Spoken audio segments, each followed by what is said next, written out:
for me, just to give me a sense of where I am time-wise. Thank you so much for coming on a yucky rainy day. Dan has been teasing me that this is the only time passion has been in play in one of these speeches, but as I explained over lunch, it really is a passion for me. A colleague recently said, you know, this really isn't about the money. And I say that because I'm actually about to become the senior education research advisor. Yes, it's lovely to have a promotion. I've been there for 20 years. But I think that really the passion for me stems from two sources. The one is being in Egypt in the late 80s on a fellowship to learn Arabic. I was very struck by the children in the streets of Cairo who were selling tissues one by one. And the difference between them and me was really, it occurred to me, nothing more than educational opportunity. So that was my one driving force. I went back and started all these different degrees from all these different universities, and in the end really came out with a way to think about education programming for children within Save the Children and work globally for children, creating change by using data in a way that when I was a young professional at Save the Children, I didn't see happening and I found very frustrating. So in a way, it sort of drove me from my early career helping to design programs, helping to think through how fundraising would work for programs, into how do we measure what we're doing and make it better in a cycle. No matter the funder, no matter the donor, how do we make what's happening for children on the ground more effective and take it to a broader scale, a broader audience, advocate based on the evidence. So that's why passion and evidence and innovation are all in my title, because for me that's what's driving change for children in the work that I do. I'm in the Department of Education and Child Development, which is one of 4 technical offices at Save the Children. So we have our technical staff, we have technical expertise in education and child development, and in school health and nutrition. Those are our 3 program areas. Then we have a whole other departments that have expertise in health and nutrition. We have another department that is for livelihoods, that's looking at issues of food security and economic development. And then we have another one that's all about emergencies, child protection. Those covers are sort of broad base. And that's the technical set. Then we have the whole administrative side that overlooks whether or not the programs are running and how they're running, et cetera. So that's sort of a brief about Save the Children. I went to write my roadmap, which is just my habit for keeping me on track, and it made me laugh because it's passion and evidence, innovation, and change. So this is what we're going to talk about. We covered the passion a little bit, and I gave you a bit of the context of what's going on for me and our department at Save the Children. The second piece of context I want to give you is about something that began in 2007 through a series of global talks. Save the Children had always done community-based work, looking at how to bring local voices and local action into policy realms, into programs at larger scale. But we really didn't have anywhere written down, agreed, bought into as a huge 5,000 strong global organization of employees working together for something, a theory of change. So during 2007 and leading up to the 2008-2012 strategic plan, we actually spent countless dialogue hours bringing this to fruition, to have a sense of how we see the work that we do playing into a theory of change. And I think the yellow boxes we talk about now, it's just like orange juice, peanut butter and jelly. We're like, oh no, we're being the innovator. So be the innovator. It's about thinking through what is the problem, how am I going to solve it, will it work? So we're going to talk a lot today about develop and improve evidence-based replicable breakthrough solutions, because that's a lot about where I live.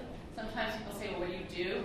I do a lot of sort of R&D within the Department of Education and Child Development. Thinking through, what are the issues, how are we going to solve them, will it work?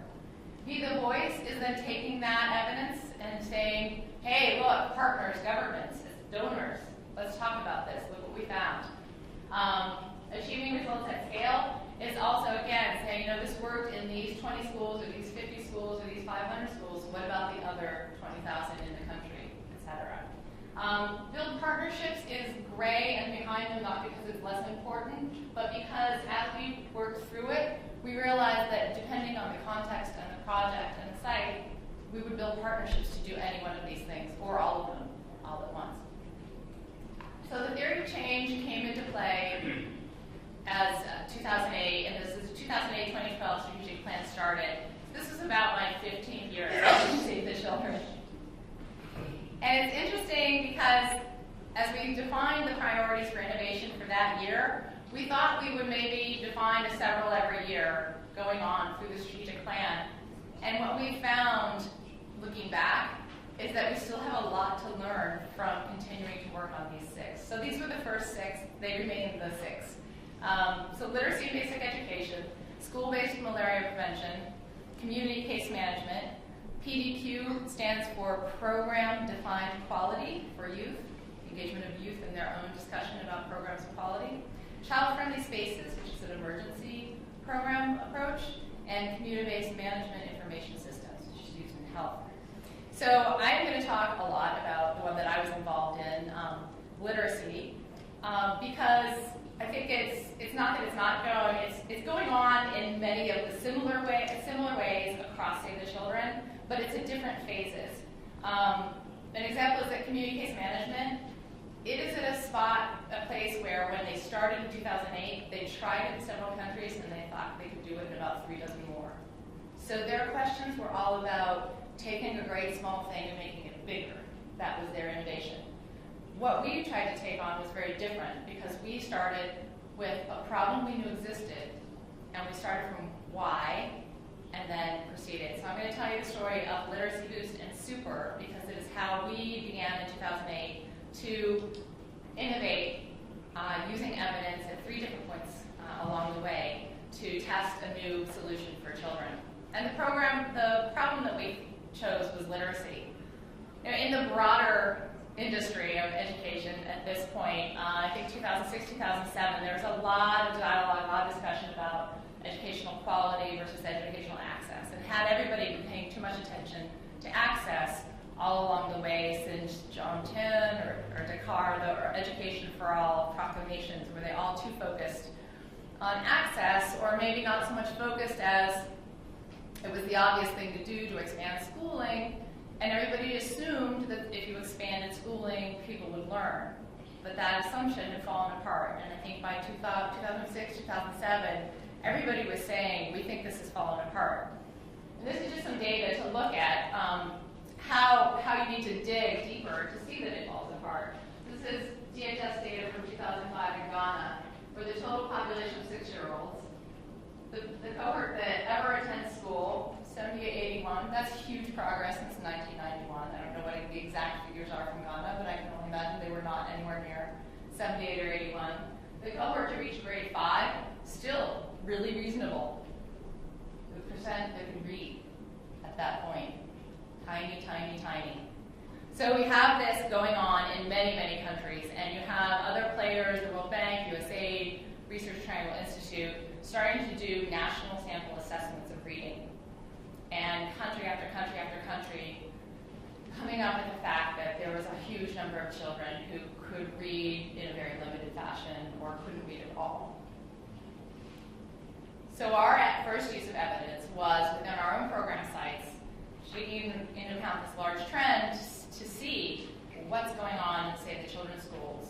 Haiti, Nepal, Guatemala, and Ethiopia. These 4 sites are all sponsorship sites for Save the Children.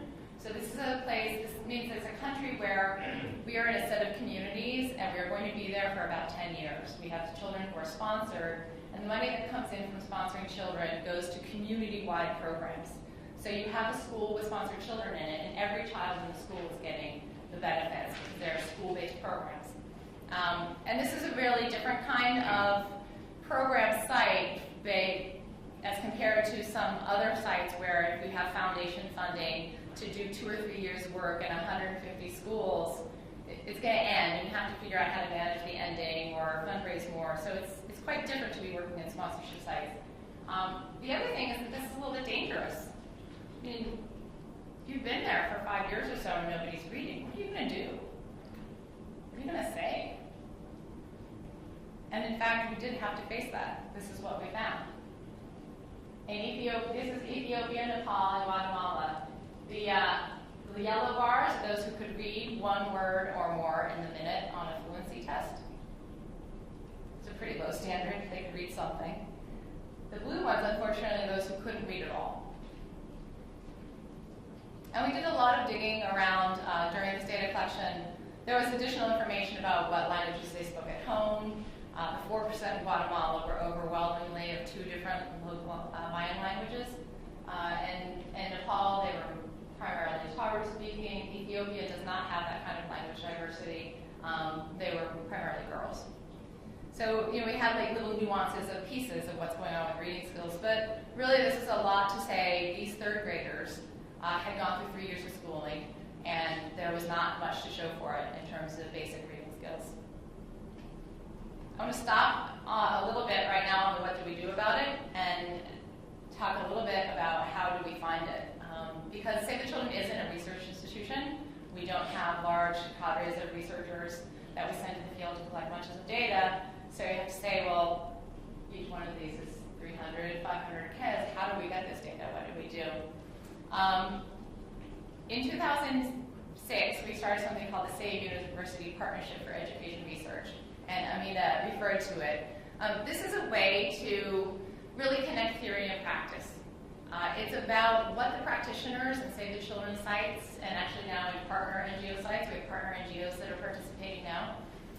What do they want to know about, but they don't have the time to read all the journal articles about, they don't have the advanced research training, they don't have a job that will let them say, you know what, for the next 3 weeks, I'm going to go to the field and not do all the other things that are on my job description as an NGO worker.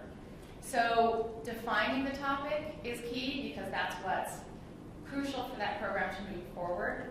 And then once we have the topic, my job as the leader of this initiative is to massage it into a scope of work that then lets me recruit a researcher. Somebody who is a doctoral student, who knows all this literature, who has the research skills, who brings to that country a sort of seminar. It's like, let's do this. Like, the practitioners say, we want to do this, we want to know this, we want to do it better.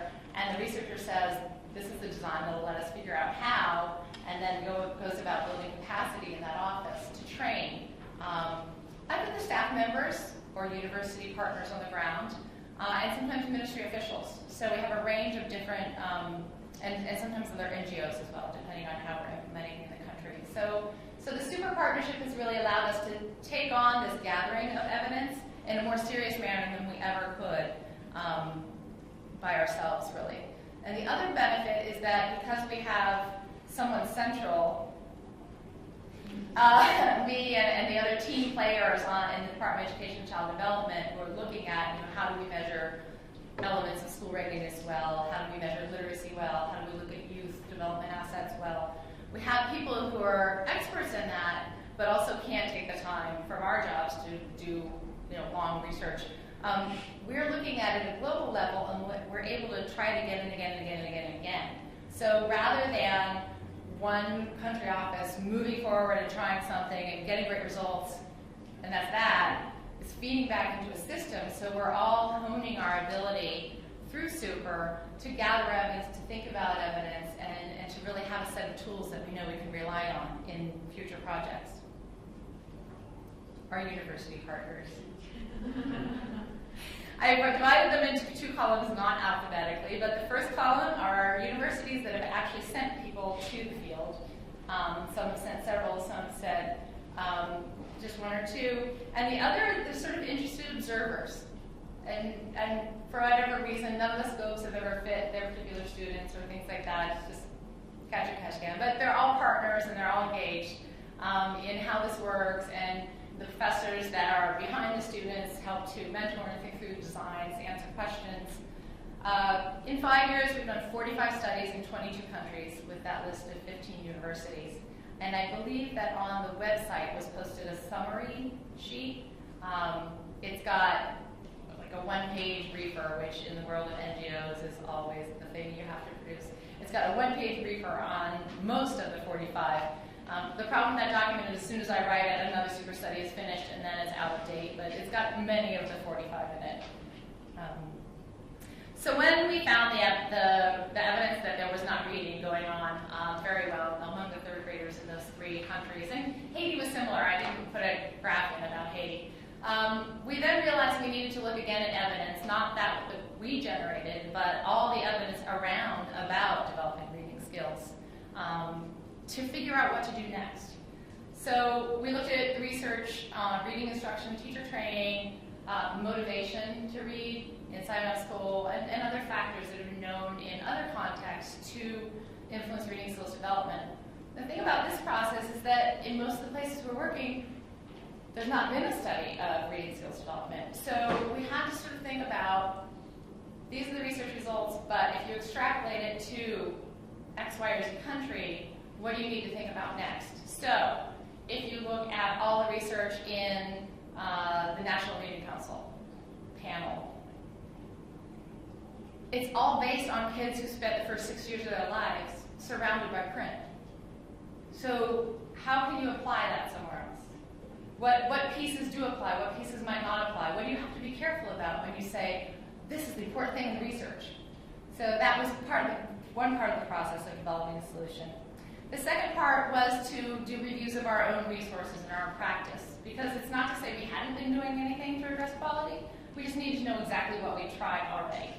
So this is a review of teacher training, a review of community action for reading, and a review of assessment. So these 3 different reviews went on in late 2007 and into early 2008. We did scans of good practice outside of Save the Children, who were the hot literacy groups working in various countries and contexts of the world, different people working with youth in terms of non-formal education and promoting reading skills. And then, as I said, we started through these feasibility issues. What can be extrapolated, but then programmatically, what's feasible to try to take across a large number of sites. And I put scripted to remind me to tell you the story about the teacher training. It's very popular in these days to say, you know, got to script the curriculum, got to change the curriculum, got to have the linguists come in and do decodable books and based on a totally different curriculum. Tell the government to change the curriculum.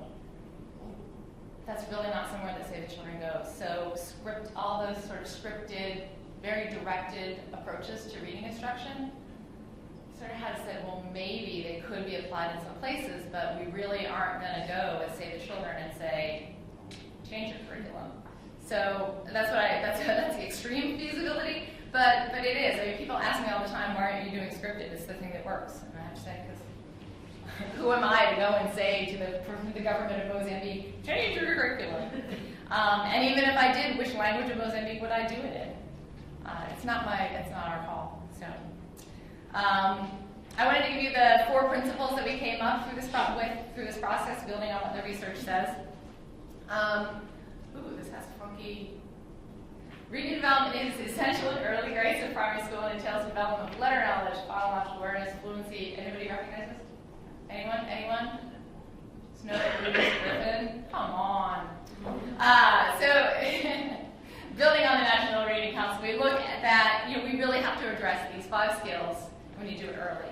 That's the principle for programming that we took out from there. Next, Professor Wagner. Reading is complex, cognitive, social, and cultural as an activity. Its development leads to literacy, which is at once an individual competence, social act, and a cultural tool. Therefore, in our programs, we want to link reading to life in content and activity. Next, the real predictive power of motivation to read must be lit and sustained using child-centered and active learning approaches that ensure progress and success to higher levels of education. You have to make it active and fun. It's going to catch on. And last, children's literacy development happens in schools and homes and requires materials. Seems basic, I know. Depends on both teachers and parents and on finding the materials to enrich the type and amount of reading materials in children's lives. Therefore, we must address reading and reading materials inside schools and outside of schools. So these are sort of the 4 key pieces that, from our review of literature, we said, you know what, this has got to be the core of the content. So from there, we drafted a literacy boost toolkit. 3 components that can be adapted to fit the context. And by context here, I mean the national curriculum for the teacher training. I mean the existing program for the community action. And I mean the ages and stages of the children's skills for the assessment. So each piece is flexible and needs adaptation to the place that we're going to do it. When you put them together, they aim to enhance literacy instruction, boost literacy habits in the print environment around the children, and demonstrate results. So we charted to do this in a number of countries. Skills assessment, here you see 2 pictures are from Pakistan on that end, and this is Ethiopia, doing some reading assessments. Teacher training, looking at local materials, individualized feedback, trio feedback, I guess you call that. And then this is again local materials being used. This teacher is doing a phonics chart in Malawi, something never seen in a classroom in this area before. And then the community action component, which is really about different types of reading activities and reading opportunities in the communities. Reading camps, reading buddies, older children reading younger children. Just the mere fact that there are books there, really, really important. One, here you see 3 different pictures of things created by parents. And the parents go to a workshop and they learn that some kids are building their vocabulary through pictures, so that stage is needed in their book bank, in their local community. Other children are learning to become more fluent readers, so they need a story written from the local lore. This is some Pakistani letter cards that were made locally. So it's not all flying in, dumping books. This is about engaging with parents, engaging with communities, and seeing what's important, and then they can take it and run with it.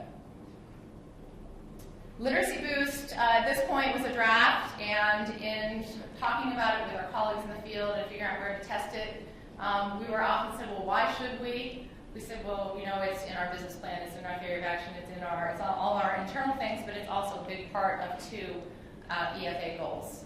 It definitely plays most directly into goal 6 with measuring learning outcomes, especially literacy, and actually we have delved into the measurement of numeracy anyway. And then number 6 as well, to ensure that children have access to a complete, free, and primary education of good quality. Quality being the key word there. So now we come back to the evidence. We have this beautiful toolkit. We feel it's based in all kinds of good things about practice and research. It doesn't work. We have to go back to generating our own evidence. Super, again, comes into play. We're not a research institution. Where are our partners? Super supported longitudinal studies of reading skills in Malawi, Nepal, the Philippines, and Yemen. The Philippines and Yemen are both still baselines. They have not come to an end line at this point in their programming. And then also, through this tool development and sort of knowing better how to train people to measure which pieces of reading skills might be relevant in their context, we built capacity in our own teams, our own staff in Pakistan, Mozambique, Vietnam, Ethiopia, Haiti, Mali, Guatemala, Bangladesh. They're doing it themselves. Okay, so again, it's sort of institutionally, it's enabled to change because we've had contact with the researchers who come and know so much more about applying these research methods, about the literature that it contributes to. We've really upped the ante. And I was in a meeting last September of 5 African countries. All of them are implementing in a different stage of literacy boost. Some just on assessments, some are in year 2, others are experts in teacher training. And they were all having a debate about phonological awareness.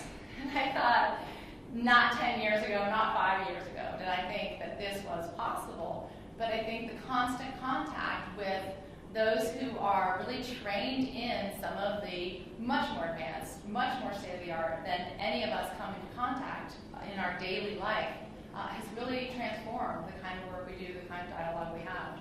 It's been fantastic. Now comes the change part of the talk, the fun, excitement, the good news, and some of the bad news. I want to share some of the results. Nepal, Pakistan, and Malawi have done at least 1 year each, and we're analyzing Mozambique right now. This is Nepal, year 1. You can see these are gain scores. For some reason, oh, there it is. They're average gain scores during the school year. So these are second graders who very clearly, they started as equals to their comparison groups, and every one of these is statistically significant. And so we conclude that Literacy Boost had an impact. So this mix of inputs about community and teaching and materials had an impact for this group of children in second grade. The intervention is school-wide in all of these cases, so we're seeing an impact in the grade that was selected for assessment, but we're hoping / assuming it was school-wide for the variety of skills that we're looking at.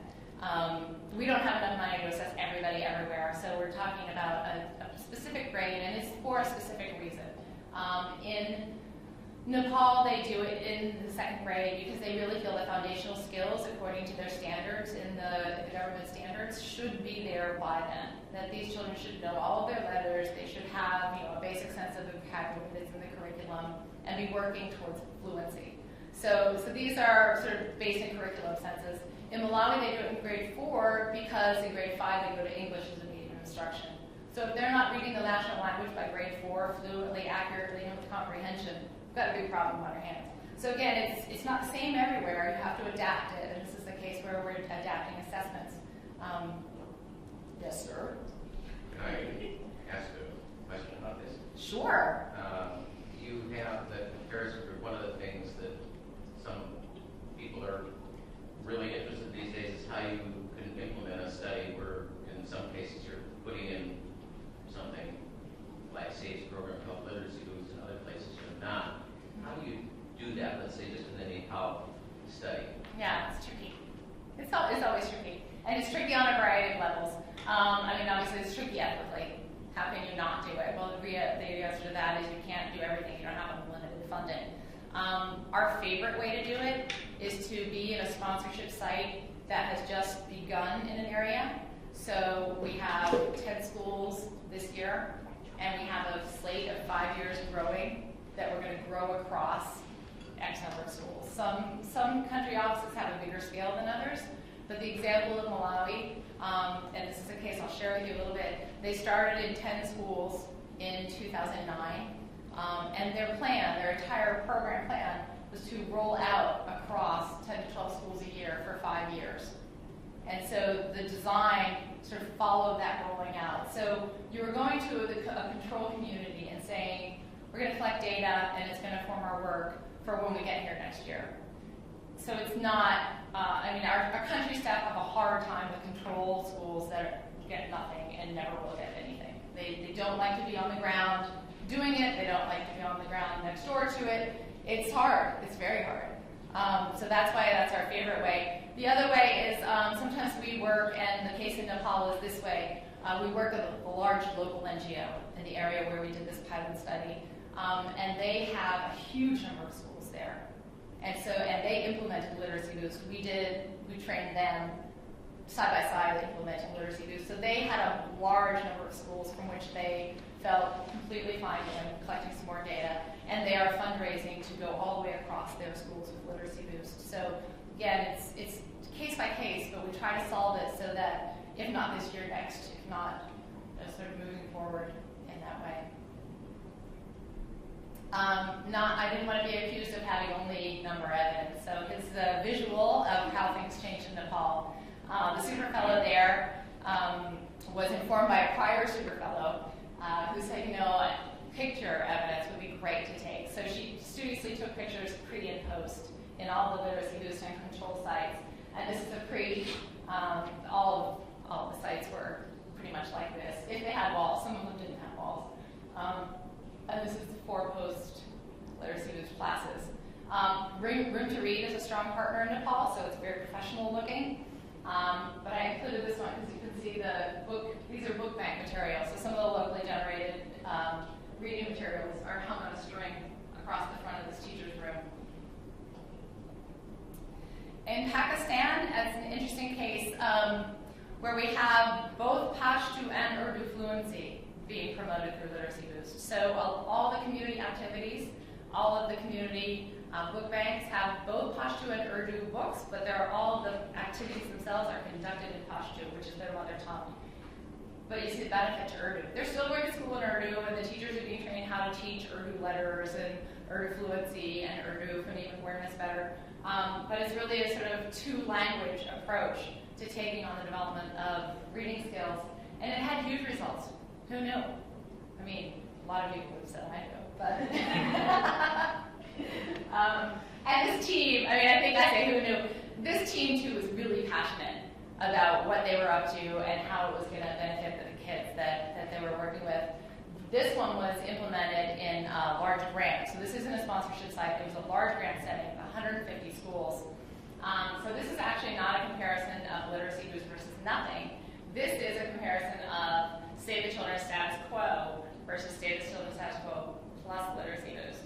So it really makes the argument that, yes, we were doing good, but now we're doing more good, and we're pretty excited about it. These are 2 reading camps. You'll notice there's boys camp and there's a girls camp. My colleague, Sasha Choa, was our senior advisor, who was our advisor for basic education and literacy, was with this camp and just was writing to me these emails about just how magical these girls and their discussions were over, all the books that they had, things that they came together when they could. The camps were set up originally to be once every 2 weeks, and most of them met 3 to 4 times a week. And different communities decided different things. We actually had a few camps in, I forget if it was in Nepal, they met daily for like 2 hours. I mean, it just caught on like wildfire in some places, so it was fun to see. Malawi this year did their 2nd year of implementation. They were first off the block and had similar first-year results to Pakistan and Nepal. What we found when we went to go and do the start of the year data collection this year, anybody see it? Who's the researcher in the room? Dan, do you see it? We had non-equivalent groups. These kids walked into school the next year. The next year, 4th graders walked in non-equivalent to the kids down the street. At first, they're like, our research design is dusted. And they said, wait a minute. We had school-wide impact. The kids who came back the next year weren't assessed last year. Last year, we proved that it worked among the 4th graders that last year. This year, 2010, they came to school, we did an assessment. They were already different. They were already significantly different than the kids in the control schools down the road. Oh, and I need to explain, it wasn't control schools just down the road each time. Control schools right now are the ones at the farthest end, so that we have several years of control schools before they become sponsorship schools. But we're having fights about it, Dan. We're having fights about how soon they can take it across. If they can raise another grant, can they go all the way across all the schools now? It's very tricky. It's very tricky. So what did we do? We compared the end of year 2009 with the end of year 2010. So this would be the kids in the blue would be those that had 1 year of literacy boost action. The kids in yellow had 2. One is 3rd graders, one is 4th graders. We're on our way. Very exciting stuff. We couldn't figure out what happened with fluency though. So we said, okay, wait. Good news, good news, good news. Not so good news. What's going on? And what's exciting now is that instead of saying, oh no, hide it, no, just don't take it off the graph, everybody's saying, well, wait a minute, let's look at that. Is it girls? Is it boys? What's going on? Do we need to do more? Can we do less? Has everybody been looking at fluency activities in their classrooms?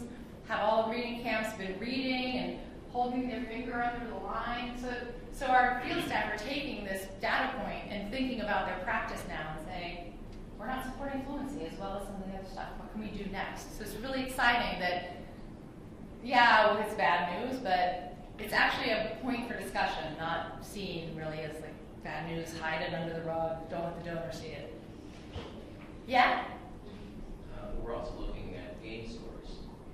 And so those are actually not the scores of fluency. Those are actually differences between... No, the time is wrong, I'm sorry. No, wait, hold on. Standard 4, you're right.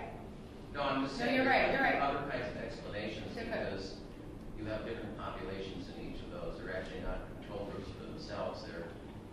They're comparing pre and post of the blues and pre and post of the yellow, which could mean that the gain scores could be that we have a different population that started lower in fluency in the cohort from 2009, and you actually have a greater boost, if I'm reading that right. No, this cohort wasn't taken again. This is the endline 2009 had this finding that the students in the literacy boost schools gave 17 words per minute on average.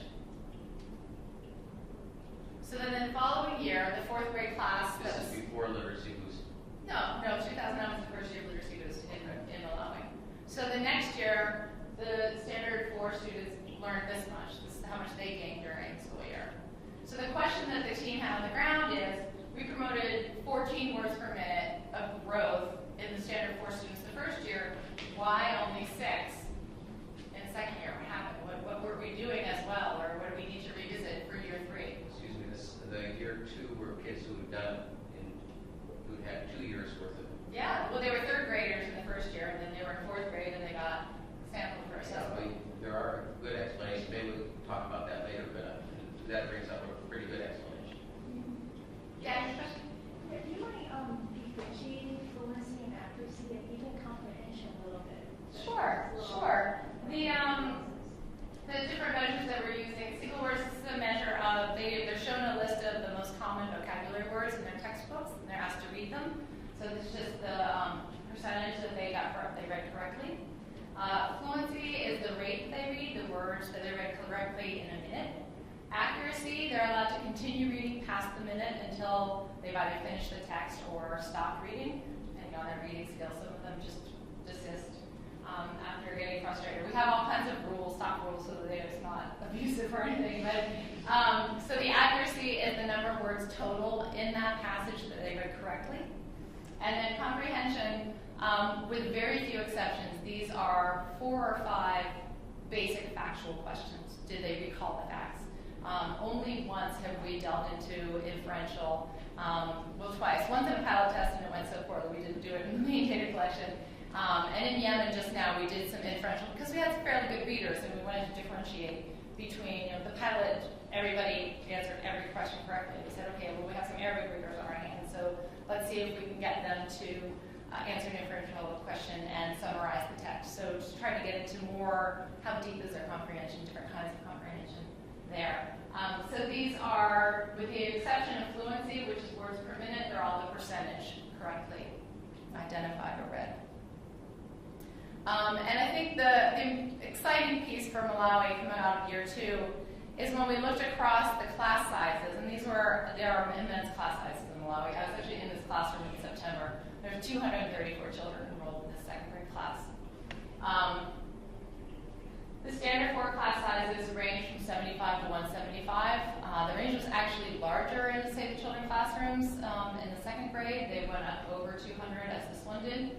But what we found is that the Literacy Boost students read between 23 and 26 words per minute, no matter the class size.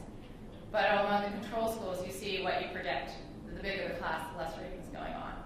So when you get towards the 150, 175, you've got 12 words a minute. It's really not considered fast enough for comprehension at all.